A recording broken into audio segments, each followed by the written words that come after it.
Okay, prescription thugs, not prescription drugs, but this is a documentary that I found. I discovered it a couple years ago, and I actually rediscovered it the other day when I was looking through a journal of mine that I have a bunch of content I've written out, and I had a little note that told me I should watch Prescription Thugs.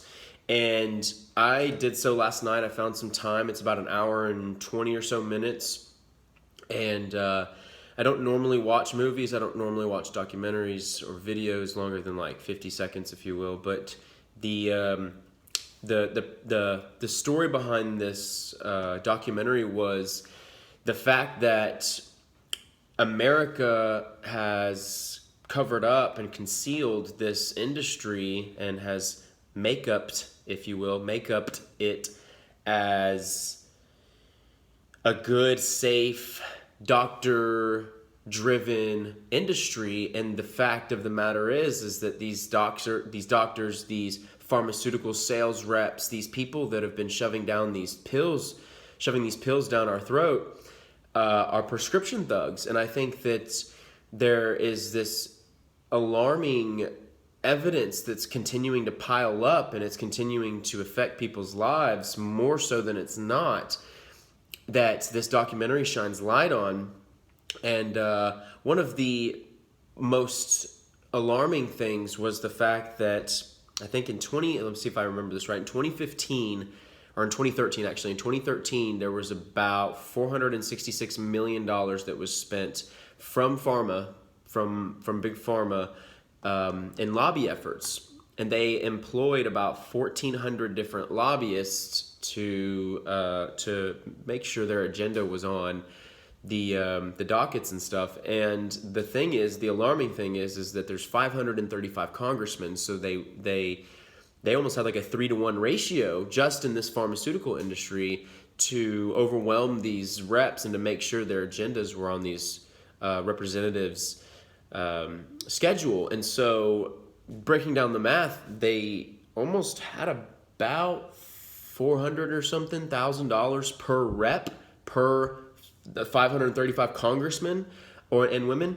And I thought that was pretty alarming too. I thought that was actually pretty sickening, because I don't know any other industry that has that type of influence or that has that type of pull.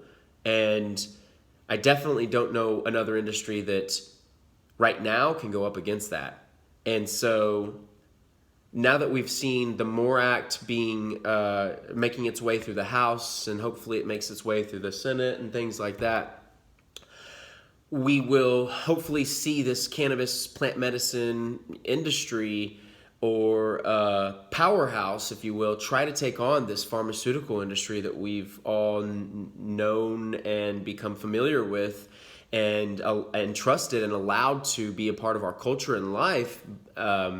So I think it's just really interesting. Like some of the stats, some of the facts we aren't really aware of, but we all kind of share the same sentiment, in the sense that we should get off the pills and get the people out of the positions that are forcing the pill agendas or encouraging the pill agendas. And we should have more people in power that are more holistic, conscious, or plant medicine based, if you will, at least aware of it, that they're not pushing another agenda that's the antithesis of what we're trying to convey, which is we are plants, or plants interact with us, and we have this affinity with plants.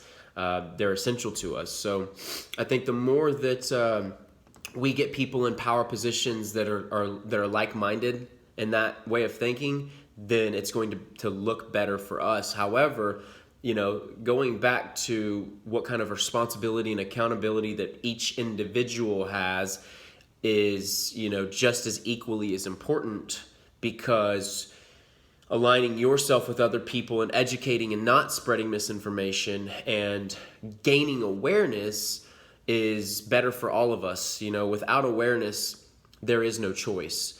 And I think that that's so true. The moment that we take awareness, or the moment that we gain awareness, we have a choice.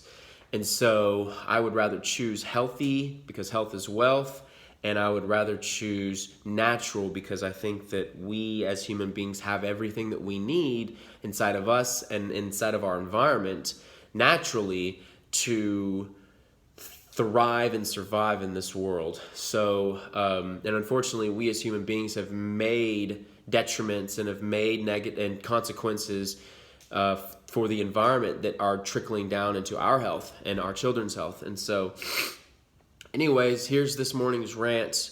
But I think that if anybody, has an hour or so today and has not seen the documentary Prescription Thugs, it's pretty moving, especially when I can't tell you I've met one person in the past 4 years that has not been affected by the opioid crisis, whether they have themselves taken opiates or whether their loved ones have died or whether they've had a friend that's overdosed or what have you. Everybody I come in contact with in and outside of my career field and industry has been affected by opiates and the opioid crisis. On the other side of that, the same people I meet have either been affected or know somebody who's been affected by the antidepressant era, and how these pills have been ineffective to us in making our lives and our emotional states more sustainable and efficient and efficable, if that's something. So anyhow, yeah, Prescription Thugs, it's a good one to dive into. It kind of goes over a lot about what we're thinking already, but it does show you it reveals to you a lot of truths that I myself didn't know about Big Pharma and the process in which things move, and kind of how our government has, in a sense, bent over backwards for this industry, for the pharma industry, because of money.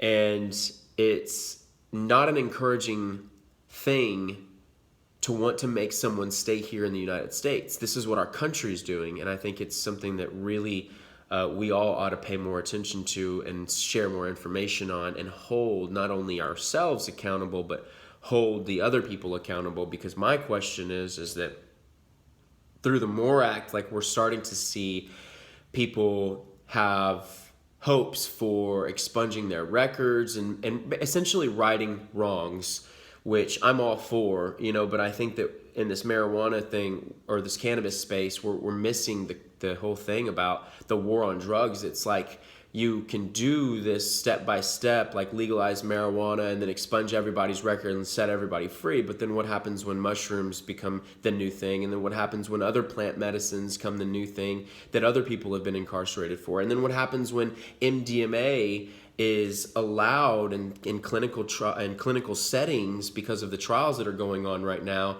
And now MDMA is now this savior drug that other people have been locked up for, and that other people have criminal records for. So are we going to go the extra mile in 5-10 years and expunge all of their records too? Why not do it now? Because this is the whole war on drugs, not just marijuana, even though marijuana is, I guess I'm biased to it. So anyways, that's just kind of my 2 cents. I think that I'll be speaking a little bit more on the expunging and the things of records. I have a lot to say on that because I've participated in the black market. You have probably, if you're in Texas, participated in the black market, whether you're buying medicine, whether you're getting medicine for your loved one, whether you're selling medicine, it doesn't matter. I think a lot of us that are in this industry, and a lot of us that are seeking therapeutic relief or just relief in general, we have operated in this black market, and it's cost a lot of us a lot, and some of us unnecessary amounts of heartache. And I think that if we're trying, if the key word is trying, if we're trying to make things right, I think we should have a discussion of what that looks like on a grander scale. Because if we keep inching at it inch by inch, we're just, I don't know. I think it's a long drawn out way. I don't think that we should go that way. So anyways, thanks for listening.